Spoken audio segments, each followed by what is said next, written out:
Hello everyone, so let's get started. Welcome to my channel rapid learning. आज हम NCERT series में class 6 history chapter 12 करेंगे, जिसका नाम है इमारतें, चित्र और किताबें।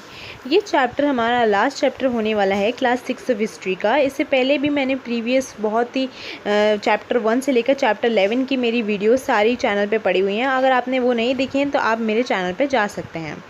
इस चैप्टर में हमें पढ़ने को मिलेगा इमारतों के बारे में, चित्रों के बारे में, किताबों के बारे में और डिफरेंट टाइप्स की पेंटिंग्स के बारे में, चित्रों के बारे में, कैसे पहले समय में पेंटिंग्स हुआ करती थी, कैसे वो उनका रंग बनता था और विभिन्न तरीके के स्तूपों के बारे में, इमारतों के बारे में। चलिए शुरू करते हैं।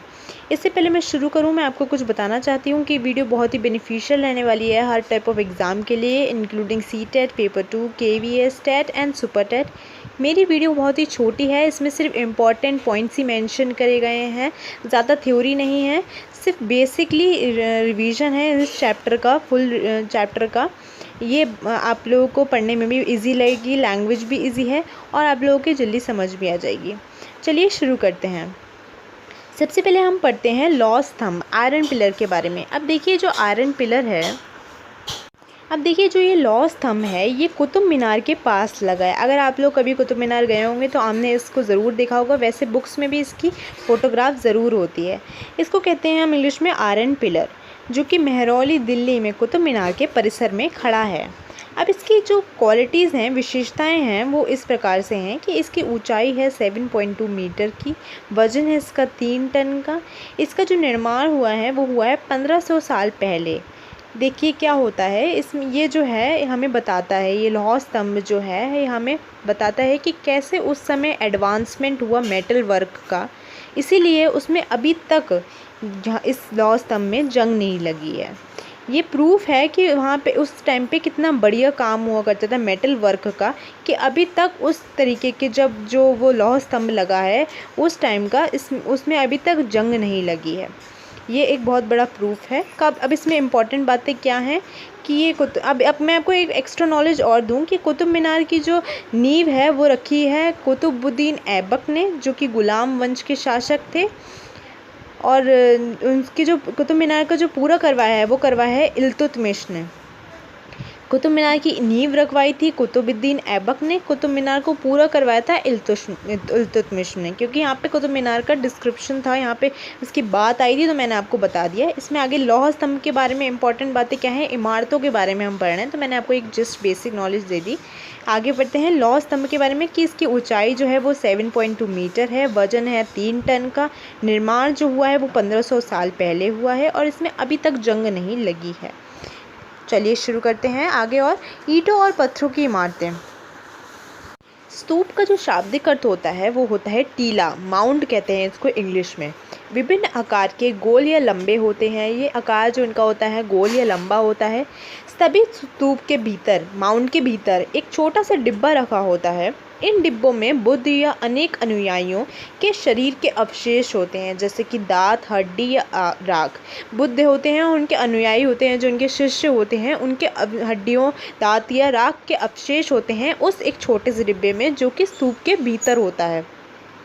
अब यहाँ पे देखिए आप एक बात, अब देखिए ये जैसे हमारा स्तूप है गोल आकार का या लंबे आकार का, इसके बीच में एक छोटा सा डिब्बा होता है। ये एक ऐसे प्रकार से कहने का मतलब है कि ये बताता है हमें कि इसके बीच में अनुयायियों या बुद्ध के शिष्यों का दांत, हड्डी या राख के अवशेष मिलते हैं, या उनके द्वारा प्रयुक्त कोई चीज़ या कीमती पत्थर अथवा सिक्के रखे जाते हैं इस छोटे से एक डिब्बे में, जो कि स्तूप के बीच में होता है। इसे धातु मंजूषा कहते हैं। ये एक इम्पॉर्टेंट कीवर्ड है कि धातु मंजूषा क्या है, तो वो है कि जो स्तूप के बीच में एक डिब्बा रखा जाता है, डिब्बे में होता है बुद्ध या उनके अनुयायियों के अवशेष, जैसे दांत, हड्डी या राख, या उनके द्वारा प्रयुक्त कोई भी विशेष चीज़, कीमती पत्थर या सिक्के रखे जाते हैं, उसे धातु मंजूषा कहते हैं। आगे बढ़ते हैं। इसमें इस चैप्टर में हमें बहुत कीवर्ड्स मिलेंगे जो कि बहुत इंपॉर्टेंट हैं हमारे हर टाइप ऑफ एग्ज़ाम के लिए। प्राय स्तूपों के चारों ओर परिक्रमा करने के लिए एक वृत्ताकार पथ बना होता है, पथ बना दिया जाता है उनको चारों परिक्रमा करने के लिए। इससे परिक्षणा पथ कहते हैं। अब ये भी एक कीवर्ड आ गया कि इसको क्या कहते हैं, परिक्षणा पथ कहते हैं। इस रास्ते को रेलिंग से घेर दिया जाता है। इसकी जो रेलिंग कर दी जाती है यहाँ इसमें कि जो स्तूप में कोई ना जा पाए, उस रेलिंग को कहा जाता है वेदिका कहा जाता है। अब देखिए 3 बातें मिलती हैं जो हमें एक पता चलता है, मैं आपको बताती हूँ। ये रहा हमारा स्तूप, स्तूप के अंदर हमारा एक छोटा सा डिब्बा, उसके बाद ये हमारी वृत्ताकार परिक्रमा, उसके बाद ये रेलिंग बनाई जाती है इसमें इसके चारों ओर। इसका मतलब क्या है, ये जो होता है ये होता है मंजूषा, ये होता है ये जो ये स्तूप हो गया, ये होता है परीक्षणा पथ, ये हो गई हमारी वेदिका। तो आई होप सो आपको ये समझ आया होगा कि यहाँ पे 3 कीवर्ड्स दिए गए हैं, उनका मतलब क्या है। अब आगे पढ़ते हैं। मंदिरों का सबसे महत्वपूर्ण भाग जो होता है वो होता है गर्भगृह, जहाँ मुख्य देवी या देवता की मूर्ति रखा जाता है। मंदिरों पे मंडप होते हैं, जैसे एक सभागार होता है जहाँ लोग इकट्ठे होते हैं। अब मैं आपको बता दूँ ये मंडप क्या होता है, ये ऐसे करके जो हमारी चोटियाँ बनी होती हैं उसके नीचे हमारे भगवान की मूर्तियाँ, देवताओं की मूर्तियाँ रखी होती हैं, वो कहलाते हैं हमारे मंडप, जो कि बहुत ही इम्पॉर्टेंट पार्ट है हमारे मंदिरों में। आगे बढ़ते हैं। महाबलीपुरम एकाश्मिक मंदिर, ये महाबलीपुरम का जो मंदिर है वो है एकाश्मिक मंदिर। इसको क्या मतलब है, जहाँ एक पत्थर को काटकर मंदिर बनाया गया है, उसका एग्जाम्पल है महाबलीपुरम। ये महाबलीपुरम को डिस्क्राइब करा गया है कि ये एकाश्मिक मंदिर है जहाँ एक ही पत्थर को काटकर मंदिर बनाया गया है। ये बहुत इम्पॉर्टेंट है, इंटरेस्टिंग भी है पढ़ने में, आपको अच्छा लगेगा कि ऐसा भी है अगर आप गए हो महाबलीपुरम के मंदिर में। आगे बढ़ते हैं। उड़ीसा में पहाड़ी को खोदकर 2 मंजिल इमारत में के जैन मठ का निर्माण हुआ है। अब इस चैप्टर में ओवरऑल यही बताया गया है कि कैसे इमारतों का निर्माण हुआ, कैसे मंदिरों का निर्माण हुआ, पत्थरों को काटकर एक पत्थर को 2 पत्थरों के निर्माण से मंदिरों का निर्माण हुआ। अब आगे पढ़ते हैं। चित्रकला के बारे में पढ़ते हैं, पेंटिंग के बारे में पढ़ते हैं। अजंता में सैकड़ों सालों के दौरान कई गुफाएं खोदी गईं। अधिकांश चित्र मशालों की रोशनी में बनाए गए हैं। मशालों की रोशनी मतलब टॉर्च की रोशनी में जो चित्र हैं वो बनाए गए हैं। जो रंग प्रयोग होता था वो रंग होता था पौधों तथा खनिजों से बनाया गया रंग। ये जो इनके आर्टिस्ट होते थे अजंता गुफाओं के, जो जहाँ पे पेंटिंग हुई है अजंता गुफाओं में, ये आर्टिस्ट होते थे जो वो भी अभी तक अननोन ही आर्टिस्ट हैं, पता नहीं है कि कौन आर्टिस्ट है। उनकी जो पहचान है, उन्होंने इतना बढ़िया काम करा है, वो अभी तक अननोन ही है। कहाँ पे, अजंता पेंटिंग्स जो बनाई गई वो टॉर्च की लाइट में बनाई गई और उनका जो रंग होता था वो पौधों तथा खनिजों से बनाया जाता था। और इन आर्टिस्ट की अभी तक अननोन ही है पहचान, हम जानते नहीं हैं इनको। आगे बढ़ते हैं, बुक्स के बारे में पढ़ते हैं। 1800 साल पहले तमिल महाकाव्य सिलपदिकारम की रचना इलांगो नामक कवि ने की। अब देखिए इस चैप्टर में बहुत ही कीवर्ड्स हैं, छोटे छोटे पॉइंट्स हैं जो हम समझते हैं कि बहुत कॉमन है। चैप्टर 6 क्लास के एनसीईआरटी में हमें नहीं पता था कि इतनी सारी चीज़ें भी हैं जो हमें जानने को हैं, हमें नहीं पता है, वो इस सब चैप्टर में है, लास्ट ऑफ द चैप्टर में है। सिलपदिकारम की रचना किसने की, इलांगो नामक कवि ने की। इसमें कोवलम नाम के एक व्यापारी की कहानी बताई गई है। मलीमेखलई सतनार द्वारा लिखी गई। इसमें कोलवन और माधवी की बेटी की कहानी है। ये सब बुक्स लिखी गई हैं, किसके द्वारा लिखी गई हैं, मलीमेखलई सतनार द्वारा लिखी गई। और जो सिलपदिकारम है उसकी रचना किसने की, इलांगो नामक कवि ने करी।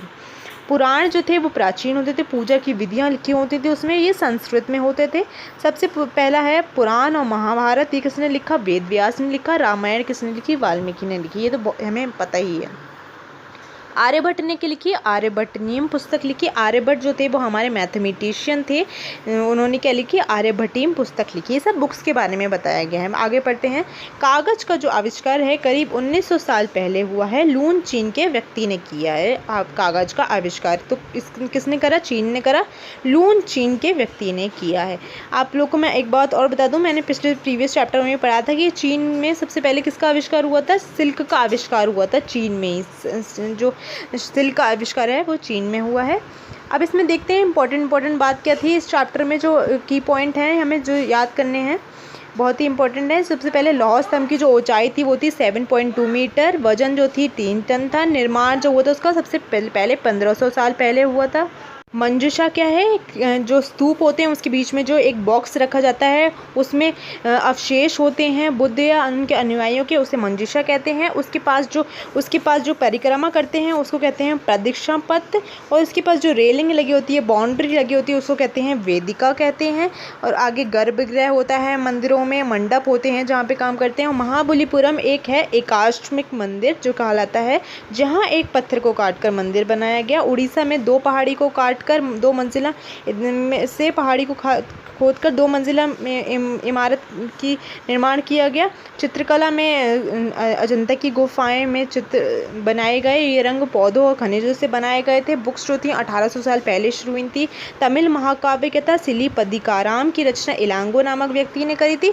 मखिल मणिमेखलई जो थी सतनार द्वारा लिखी गई थी। पुराण में प्राचीन पूजा की विधियां हैं। पुराण महाभारत जो है वेदव्यास ने लिखी, रामायण वाल्मीकि ने लिखी, आर्यभट्ट ने लिखी आर्यभट्टीम पुस्तक। इस वीडियो को अगर आप 2-3 बार देख लेंगे तो आपका फुल टू रिवीजन हो जाएगा। सिर्फ इंपॉर्टेंट बातें ही लिखी हुई हैं, इसमें ज़्यादा थ्योरी नहीं है। ज़्यादा थ्योरी आपके लिए बेनिफिशियल ही नहीं है, तो वो मैंने नहीं लिखवाई है। अगर आपको मेरी ये वीडियो पसंद आती है तो प्लीज़ नीचे कमेंट बॉक्स में कमेंट करिएगा। आज हमने पूरी 6th क्लास की हिस्ट्री कंप्लीट कर ली है। सिर्फ इंपॉर्टेंट पॉइंट्स ही मेंशन करे गए हैं मेरी तरफ से। सिर्फ छोटी छोटी वीडियोस हैं, इजी लैंग्वेज में है, आपको इजीली समझ में आएगी।